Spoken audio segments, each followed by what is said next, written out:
Join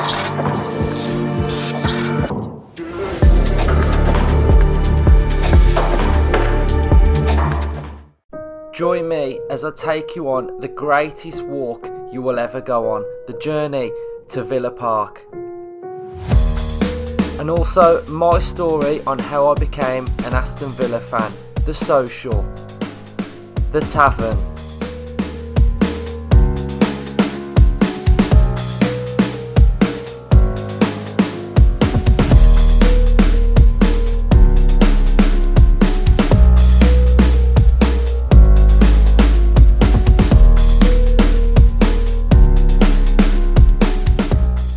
An impromptu meeting under a glass light in Heathfield Road on the fringes of Birchfields and Lazells, which gave birth to Aston Villa Football Club.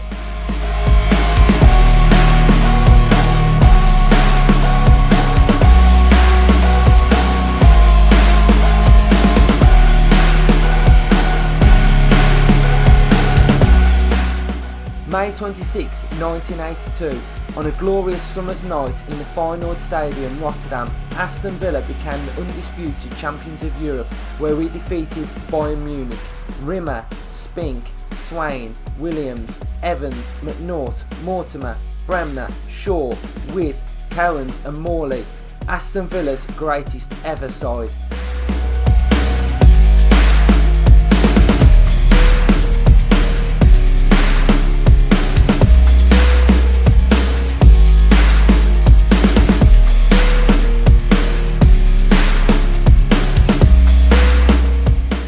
I beg to tender the following suggestion. William McGregor, a draper with premises in Summer Lane, Aston, was an Aston Villa committee member and the man who travelled the country canvassing for support of the formation of the Football League.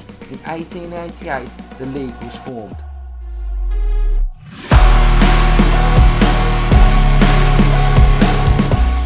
One European Cup. 7 FA Cups. 10 league titles and 5-time winners of the League Cup. This is Aston Villa Football Club.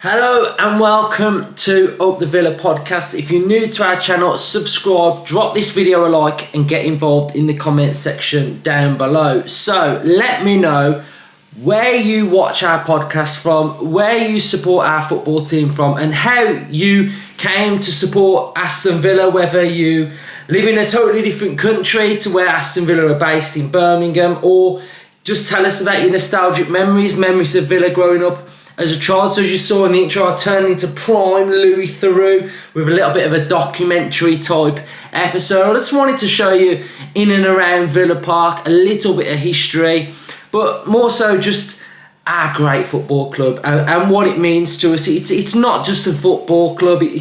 Football is nothing without the fans. Every fan makes a football club, whether you go to the games or not, whether you support them in a different country. We all love Aston Villa Football Club, and for me, going out to the games, being able to go as a season ticket holder, there's no better thing than walking through that alley in Aston, walking past the social, the tavern, with the excitement of a match day, the buzz, knowing that you're going to see your friends, the familiar faces in and around you. And I think we saw that when COVID hit and we missed it massively. Although we could watch our football team from afar on the sofa, it's just not the same. Going to the games means so much to everybody, and this club means so much to everybody. I, for one, absolutely love this football club. I think it's absolutely fantastic, the joy it can bring, but the sense of being in and amongst the family, and we are one big family, and I think football means so much for so many people, and it can do so much.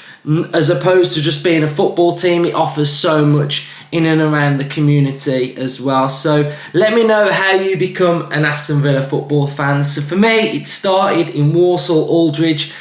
All my family are Aston Villa football fans. My nan, my granddad were, my auntie and my uncle especially, and my mum as well, and my brother. And that's what really got me into Aston Villa. You know, going to my nan's on a Saturday afternoon. Every Saturday afternoon I'd be at my nan's, and my auntie and uncle would come round head to toe in Villa gear. My uncle would come round in this shirt. This is my first memories. They'd come with their little season ticket books, and I was just fascinated. You know, it's just like they were coming to ours for an hour or two before the game, and they were going, and we were like, where they're going. And you never really got a sense of where they were going at the time, but you know, I was just really intrigued to find out where they were going. And I always remember at my nan's on a Saturday afternoon, we'd put the scores on after the games had happened, and they'd just run through all the scores. You'd be checking CFAX to see where they were in the league, and that's where it all started for me. And I always remember just head to toe in the Villa kits. Every single day I was in a Villa kit. Come rain or storms or sunshine, I was in an Aston Villa shirt. So my first game, I always remember going to my first ever game, and it's quite a vague memory, but I always remember a certain footballer he just kept booting it into the stands, and I was just like trying to catch the ball as kids, you know, thinking like, oh, it's going to come to us again. But at the time, I had no idea who it was, but it was Savo Milosevic, his first season. I know he couldn't hit anything in his first season, so it was definitely Savo. And as a kid, yes, we'd go to the games. I wouldn't go all of the time. We'd go to the League Cup games. So whenever Villa got a League Cup home tie, we were there. And that was my first memories, going with my auntie. And yeah, I just remember as well, every kit launch that we'd have, I remember my mum would go at midnight to get the kits, and she'd leave them in my brother's bedroom, and we'd wake up to the new kits, and at those times you had to like pre-order them, and they'd still come out in August. We've not learned anything, have we? The kits still come out really late. And as a kid growing up, my favourite player was Gareth Barry, Darius Vassell, Julian Joachim, Lee Hendry, Juan Pablo Angel. So my time growing up as a Villa fan, it was pretty good, to be fair. We were pretty decent. We was always around 8th place, in and around the European places. But my all-time favourite player is Juan Pablo Angel. And I always remember my first taste of trying to get a little bit of success at Villa was the semi-final against Bolton, and I really remember that my family really went to town on this. We'd had the flags, we just had everything. It was just real. We really sensed that sort of cup feeling and that energy of going to Wembley on the coaches. You know, there was about 100 coaches that went down. I always remember the coaches being in a massive line, and when it went to penalties, me and my brother were cheering, because as a kid you just love pens. We loved pens, and I remember the fans in front of us like turning round thinking, what are these guys on about? But as a kid, pens, we absolutely loved it, and we was able to get the win, and the rest is history, because the final was absolutely terrible. And at this moment in time, my love for Villa just got stronger and stronger. Every opportunity to play football, we'd be over the library in Sheffield playing football. I remember every single day we got told off for playing on the library because it was opposite our house. But we battered that library. You know, the wood was coming off it, and we terrorised the librarian as a kid growing up playing it on that library. But that was another memory, playing Wembley on the library. We absolutely loved it. But then going into work life, being a Villa fan, it wasn't too great. Because some of you might know, but I'm a hairdresser. I work for Tony and Guy. I have done now ever since I was 18. And that type of job, that industry, you can't have Saturdays off. Every Saturday is sacred. It's the busiest time of the week. But being there for so long, getting that much experience, being so busy, means that every day that I go to work is basically fully booked. So it doesn't really matter too much that I do miss Saturdays. So I'm grateful now that I've got a season ticket. I go to the away games as well, and it's just fantastic. I think, you know, having a season ticket for people, it's difficult, and it depends where you are in your life. Do you know what I mean? Not everybody is blessed to go to every single game, but thankfully I can, and having the season ticket, and I absolutely love it.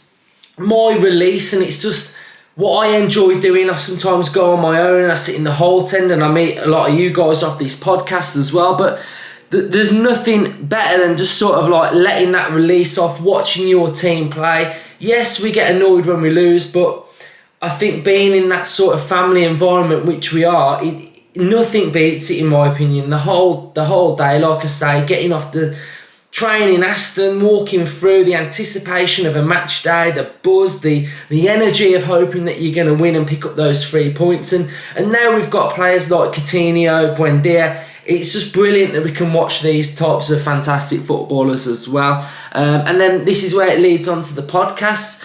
It was a few years ago now that I started doing score predictions on Twitter. I'd give my score predictions before a game, a little bit of a run through of what I thought was going to happen. But a lot of you sort of liked it on Twitter, and I always just felt like, how good would it be to create a podcast and do something really creative? And I thought nothing of it. I thought I'd take that concept in and try and push to grow a podcast on YouTube, Spotify and iTunes and whatever. But I never really thought that it would take traction or grow or anything. And I knew Justin from working in Sutton all these years as well. We've been having the conversations about Villa every time I go in his shop. I cut Ryan's hair for around 6 or 7 years now. So those two just felt natural to come on board and join the podcast team. And we've evolved so much in that time. It's been...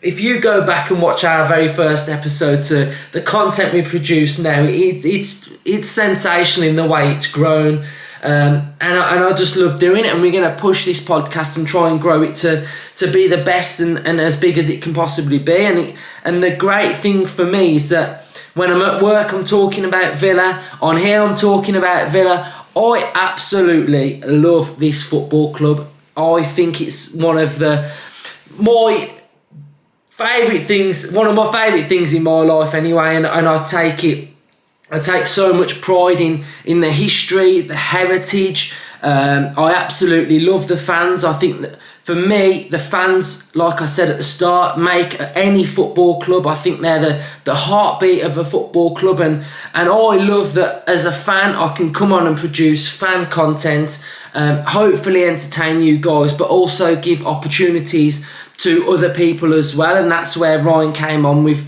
the website, offering young aspiring journalists a platform to come on and be expressive, and I just think it's absolutely fantastic. So I absolutely love doing this podcast, and this is how it started, and long may it continue, and we'll just grow it, and hopefully a lot of you guys enjoy the content and can stick with us. So let me know how you became an Aston Villa football fan. But this is my little bit of my story on how I became a football fan and supporting this football club. And I absolutely love them to pieces. And yes, we come on sometimes and we have a moan, but I think we all want the best for this football club, and we know this football club is one of the best clubs in England, and it deserves to have its rightful place back where it deserves, in and around the European places, competing in Europe and competing at the top of the league as well. So I hope you enjoyed this episode. Give it a like, subscribe to the channel,